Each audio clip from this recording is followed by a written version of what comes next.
Yes, guys, welcome back to Chelsea Fan TV. And today we are partying, we are popping Dom Perry all over the place because Kai Havertz has finally left Chelsea FC. The here we go is confirmed. He's pretty much now an Arsenal player. The fee is 65 million. Todd Bowley, you are a genius, because never in a million years would I have thought that we would make profit on Kai Havertz. Never in a million years. So 65 million, thank you Arsenal. We've robbed you. You've now got a dead baller on your hands to deal with. And unlucky. Just unlucky. Yeah, so let's just get more into it, guys. So Kai Havertz signed for Chelsea in the 2020-21 season from Leverkusen. It was originally 62 million, going up to near 70 with add-ons. But since arriving, this guy has dropped stinkers. Nothing but stinkers. We thought he was going to be the next best thing. Debut season, 4 goals in the Prem. Next season, 8 goals in the Prem. Season just gone, 7 goals in the Prem. This guy didn't even reach 10 goals in any of the seasons he played for us, and people are calling him generational talent. I'm sorry, but no. I don't care if he scored the Champions League winning goal in Porto. That's just overprotected him. That overrated him. Everyone jumped on his back, saying that he was going to be the next best thing. And now he is, without hesitation, by the way, guys, jumped ship to a rival. Told the players, I'm going Arsenal. Told, his friends, going Arsenal. Said openly, admitted that he was excited with the project that Arsenal are cooking. I don't know what that is. If you want to lead a league title race for 200 odd days and then bottle it, be my guest. Don't worry about the Champions League, you're not winning that anymore. Don't worry about the Premier League, you're not winning that anymore. You might get an FA Cup, when the pressure mounts on Arteta, just so he can keep his job for another year. Fair play, but it's not any of the big trophies. It's not the Champions League, it's not the Premier League. So, unfortunately, it's just another case of a Chelsea player leaving Chelsea, going to Arsenal, basically retiring from a successful trophy-winning career. Realistically, his only hope is that Germany fix the problems that they've had going on recently and maybe win a Euro or World Cup. That's the only chance he's got. Unless, God forbid, he realises just how bad of a decision he's made to go to Arsenal and bottle everything and then come back over and, maybe go to Madrid, who were originally interested in him, but actually had the sense to realise we're not paying this much for a dead baller. And the amount of times, I'm going to hear, but Benny won the Champions League. I don't care. He was shit.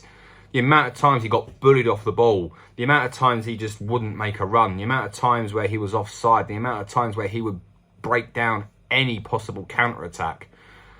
I've seen that so many times that it's basically null and voided, this Champions League win. All right, thank you for the trophy. Thank you for scoring the winning goal against Man City. Thank you, Kai. I will hold my hands up and say thank you. But in regards to everything else that you've done, what have you done? You're not going to be remembered, realistically. Other than Porto. When people mention Kai Havertz, only one game will come to mind. And then everyone will talk about how he jumped from Chelsea to Arsenal, won no silverware, continue dropping stinkers, continue being Agent Havertz, like Agent Georgie, Agent David Luiz, Agent Willian, costing Arsenal silverware. And then, let's just actually talk about Arsenal for a second, right? Because these fans were the first ones to jump on our backs about our transfer strategy. So obviously we spent lots of money and it didn't go too well. We don't talk about that one anymore because the season's well and done. But now we were shipping Deadwood, and obviously the Saudi Pro League, they're doing the same as what the Chinese league did, when they started getting money, buying all the older great players and mediocre players to make their league more interesting. The MLS did it, but because obviously the Saudi did it, and part of Saudi group is financing Chelsea FC. Apparently it's all cheating. No, it's just a loophole.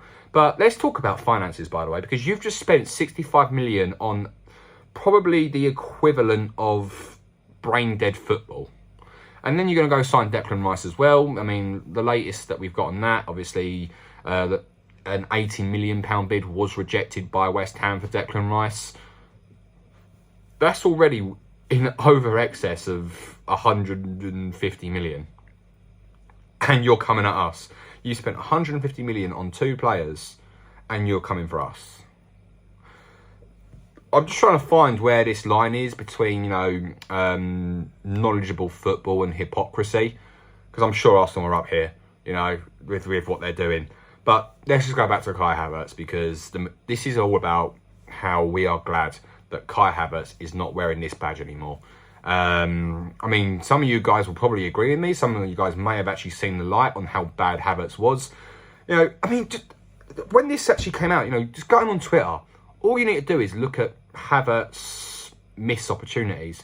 The amount of sitters this man has missed, headers from 1 yard out, tap-ins from 1 yard out, having probably the most easiest pass in his life and shooting it wide.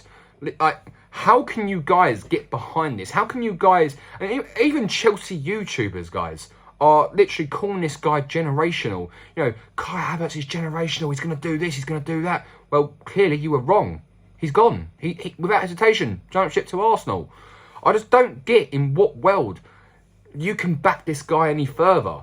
Go into a rival as well. Like, I know I'm going over and over the same topics again, but this guy, like, he looked like this promising talent from the Bundesliga, Bayer Leverkusen, comes to Chelsea, first season, wins the Champions League, looked like his career was already immortalised at Chelsea, but then just disappeared. Just stopped trying. You know, basically a penalty merchant, tap-in merchant. That's if he didn't miss it somehow. And just the amount of frustrated groans I heard in my seat all season when Havertz was bottling it, when Havertz wasn't doing what he was supposed to do. And then I'm going to hear, oh, but the position wasn't right. You know, he can't play in this position, he can't play in that position, he just can't do this and that. Guys, he played at Cam under Lampard for a little bit, flopped. Played at left wing under Lampard, flopped. Played at centre forward, flopped. Played at striker, flopped.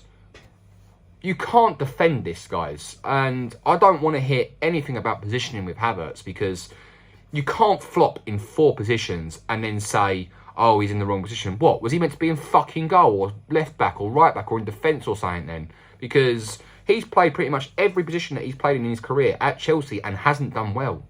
Literally. To the point where we have actually looking at backup people, where we have been playing like youth strikers. This man Havertz got subbed off in an FA Cup game against Man City when we were getting absolutely smashed up. Datro Fofana come on and in the space of 5 minutes did more than what Havertz did that entire game. Hell, probably did more than Havertz did in that entire month. And everyone knows that with the fan cam that I did at Man City. Now, obviously, all that matters, guys, is Havertz is gone. Now, we don't have to worry about him anymore. We don't have to worry about dead balling unless, you know, God forbid, touch wood, this doesn't happen. You know, the new guy, whoever comes in to replace him, flops as well. I don't want that to happen, obviously, guys, but it could be a possibility. Never write off the what can happen. But yeah, guys, I mean, what do you guys think about Havertz? You know, do you think we could have got more money for him? Personally, I don't think so. I think we have literally held Arsenal at gunpoint and just took 65 million for them and just left them Havertz.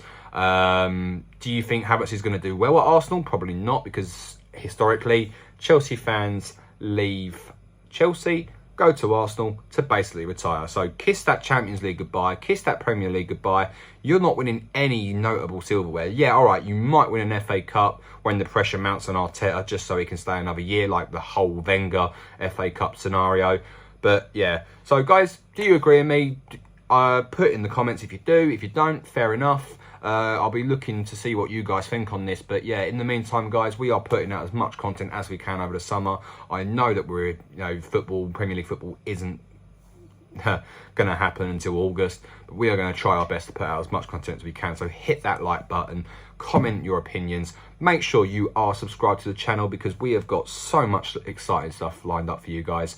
But yeah, anyway, peace out, guys. And Havertz, personally, from the bottom of my heart, I wish you all the worst at Arsenal. And Arsenal, just good luck. Good luck.